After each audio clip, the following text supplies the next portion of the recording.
Hello guys, good morning. Today I'm going to teach you about the embedded questions or embedded sentences. Yeah? Okay, we're going to start with the embedded questions because this is what we normally use in when we're meeting someone new and we don't want to be rude by asking them things directly. People don't feel comfortable when you ask them about personal information and you don't it's the first time you see them. Yeah. So what's an embedded questions? Well, they are used when you want to get information from a person you know.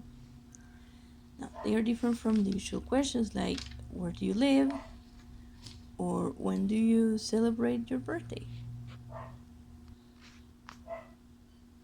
Questions such as where do you live? Imagine yourselves in a situation, maybe you are in a neighborhood where you don't know people and someone comes to you and says, hey, where do you live?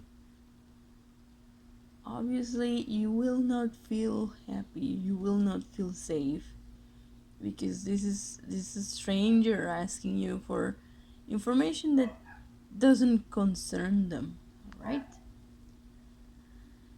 So that a direct question, the structure of a direct question or typical question has these elements and you know them. It's the usual type of question. We have a WH word like what, where, when, and then comes an auxiliary. The auxiliary can be auxiliaries in the present, like the auxiliary be, the auxiliary do or does. It can be a modal verb, it can be past form like did, was, were, or have, or has, or have. All the auxiliaries that you know can be part of this question. Then the subject and the verb. These are the minimal elements, yes? Hi, my baby's here. Okay, so hey, go away. We can add an object or a complement if it's necessary. Yes? Excuse me, princess. Okay, so embedded structures are different. Wait, too much information inside. Okay, so minimum information in an embedded question is an introduction, a WH word, a subject, ay, baby, and a verb. Yes? Yes? Alright. Okay, so what is an introduction? An introduction is something you say so you can make your question soft or you can make your question less intrusive. Then we have a WH word, you know them. We have what, where, when, the legs, the subject, and the verb. If you notice, we don't have an auxiliary. So something interesting happens when we don't have an auxiliary in a question. If you don't have an auxiliary, your verb is going to change depending on your subject. Okay, so we have some examples. Okay, we have the question, excuse me, could you tell me what time it is? Do you know where the bus stops? Could you please tell me who she teaches? Okay, so here we have three prime examples of the structure above. We have an introduction. Excuse me, could you tell me? Excuse me, do you know? Excuse me, could you please tell me? All of these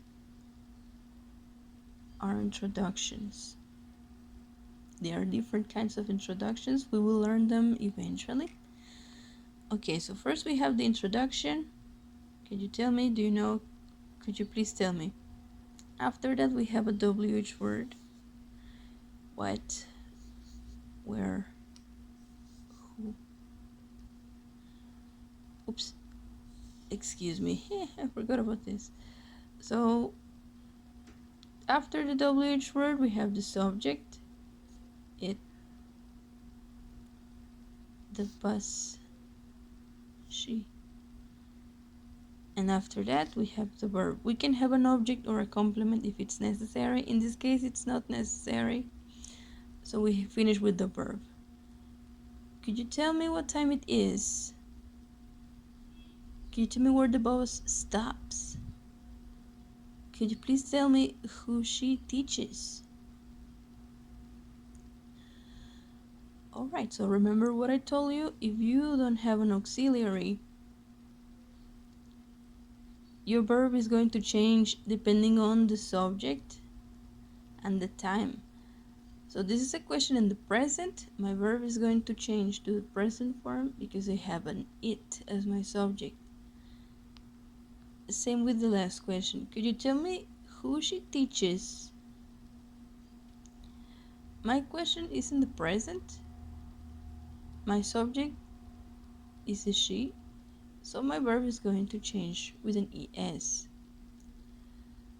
Right, so this is the way we ask a polite question. We normally ask them with strangers, but we can use them with everyone else, like your mother or your father or your sisters or brothers. It's a little formal, but it's a nice question type. Yes? Yes, baby? Oh, she says yes. Alright, everyone. See you later.